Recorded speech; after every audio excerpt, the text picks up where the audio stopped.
Assalamualaikum warahmatullahi wabarakatuh. Perkenalkan, aku Davina Putri dari 10 PPLG 2. Aku akan menjelaskan tentang profesi dan kewirausahaan di bidang PPLG. Di sini, aku akan membahas tentang UI UX. Nah, apa sih UI? Apa sih UX? Definisi UI itu adalah seseorang yang mendesain tampilan antarmuka dari suatu aplikasi. Nah, definisi UX itu adalah user experience. Apa sih? Itu kan pengalaman pengguna kan. Misal kita lagi pakai aplikasi penggunaan tiket nih. Nah, teman-teman mengalami kebingungan atau kesulitan. Pembeliannya di mana? Terus kayak pencet apa gitu kan. Nah, UX ini sesuatu yang berfokus dalam menyelesaikan masalah yang dialami oleh user atau pengguna untuk membuat pengalaman pengguna itu senyaman mungkin dan betah di produk kita gitu. Lalu UI itu apa yang dilihat?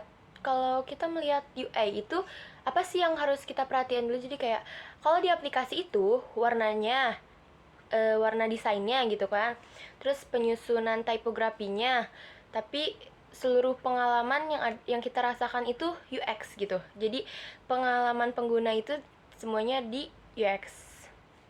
Jadi kalau ngomongin UI UX, apakah itu beda?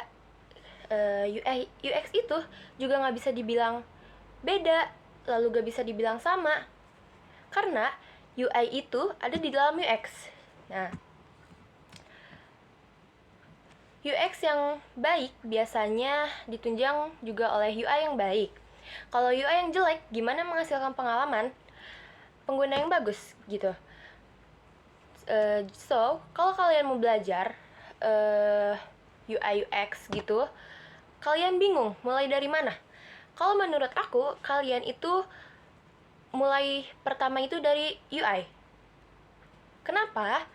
Karena sekarang banyak produk digital. Nah, kalau kita belajar dari UI, otomatis kita tahu penerapannya gimana. Terus juga kita mau implementasi di platform apa, kayak atau di Android atau iOS atau di media apapun. Nah, dari UI juga kita biasanya merancang suatu tampilan. Biasanya mikirin dari sisi UR juga. Jadi kayak kita kalau misalkan kita jadi UI, kita nggak cuman mikirin tampilan susunan juga, kayak harus estetik lah, harus bagus, tapi kita juga harus memikirkan tanggapan user ke depannya. Kayak kita nggak boleh nih buat user kebingungan gimana cara makainya, seperti itu.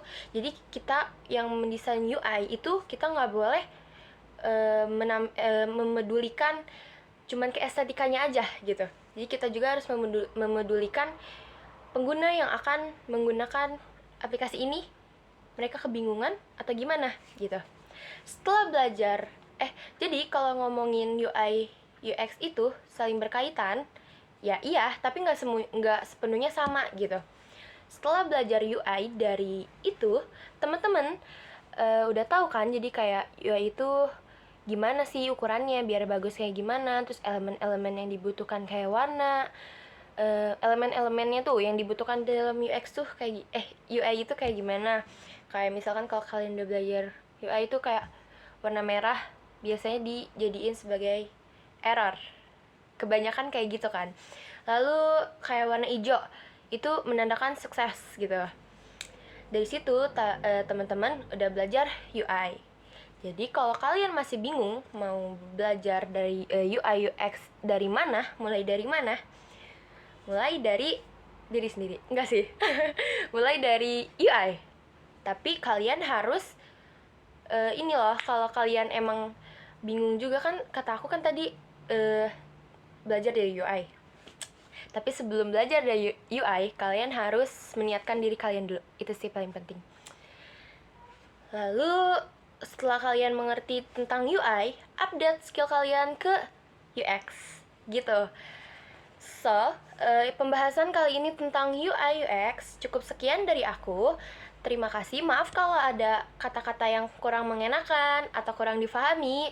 Silakan komentar atau kalian boleh tanya deh sesuka kalian. Sekian dari saya. Wassalamualaikum warahmatullahi wabarakatuh.